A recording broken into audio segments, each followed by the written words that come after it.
and we're starting the transition period to work. But Jack wants a life of his own, and that costs money. In Fairfax County, where we are today, 90% of the adults on the urgent waiting list for intellectual disabilities waivers through Medicaid aren't funded.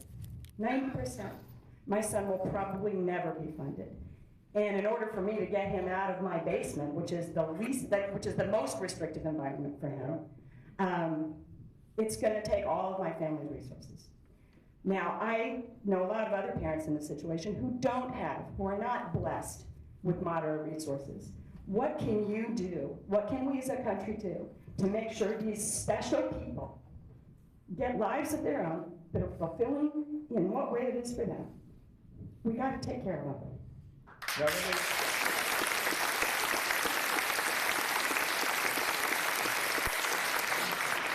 Now let me explain. What is your name? I keep referring to you because what is your name? Susan. Come here. Come on up here if you can. Did you see what the emotion of her talking about her son and how's he going to have a decent life and where's he going to live and what's going to happen when mom and dad get old? You see, when you hear these things, you can't put your head in the sand. You can't put your head in the sand. You've got to figure out a way to fix it. And that doesn't mean we need to fix it by somehow blumming up our finances.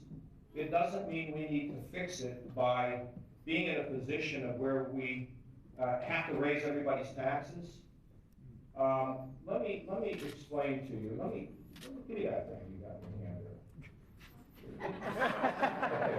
there. You see this thing? I met a guy many years ago who said, John, at some point we will be the constantly connected consumer. And think about this. My mother told me about 40 years ago, she said, Johnny, you better have to look good when you make a phone call, because when you talk to people on the phone, they're going to see you. I was like, come on, Mom. When I was in Florida, 10 or 11 years old, my kids were 10 or 11, and they looked, they said, Daddy, what is that box over there? I'm like, what box? I said, oh yeah, that's where Superman used to change his clothes. And we used to actually make phone calls by putting coins in the box. They're like, no way, no way. Transportation. You know, now you can get a ride from Central Park to the foot of Manhattan at $5. They're now writing about flying cars. Since I saw Chitty Chitty Bang Bang, I always believed in flying cars, okay? What's the point? The point is everything is changing except for government. You know why? Because we got all these insiders that tell you, no, you cannot do it. That doesn't work. Don't you understand, Congressman? Don't you understand, Senator? That doesn't work. Get back into your box over there. We have to Uberize the United States government and the government at every level. We need to Uberize. I get more phones up. I want to go back to her question. You see, in Ohio, when I was running the nursing home lobby, which gets some of the highest reimbursements and basically didn't provide the resources for mom and dad to stay in their own home, spent millions of dollars to defeat me, and then when I won, they spent $1 million, said I was going to throw grandma out in the street. Well, we beat the nursing home lobby.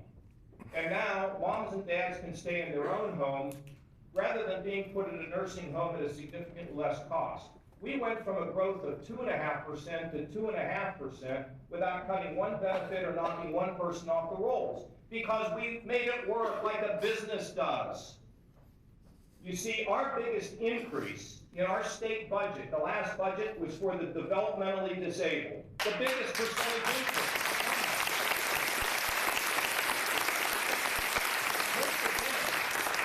We're running a $2 billion surplus. I've cut taxes by $5 billion, more than any governor in America, including killing the death tax so people can pass their small businesses on to their kids. And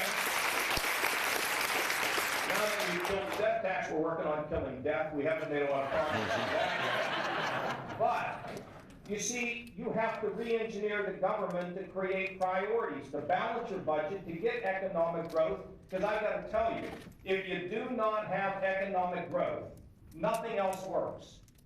If you don't create a job environment, and it's not that hard to do, simple regulations, reducing taxes, and having some fiscal responsibility. And then when you get the economy rising, there's so much more you can do. It's like a mom and a dad who suddenly get pay raises. Now the kids can have more. This is not complicated. So you know what I say to this lady? We got to reduce those waiting periods. We have to make sure that we don't treat the developmentally disabled. Let me tell you the way it works in politics today. You know what kind of a lobby the developmentally disabled have? Zero. Zero. Somebody has to stand up for them. And let me tell you, the ones who are autistic, let me tell you what we're doing. This is on all of us. You have a business, you can bring some developmentally disabled into your business. I mean,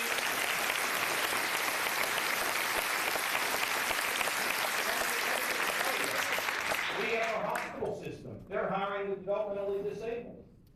Walmart, Meijer, grocery stores, your company. They're not gonna be CEO. No one expects them to be CEO, but they don't have to sit in some sheltered workshop being just pushed to the side. That is not right.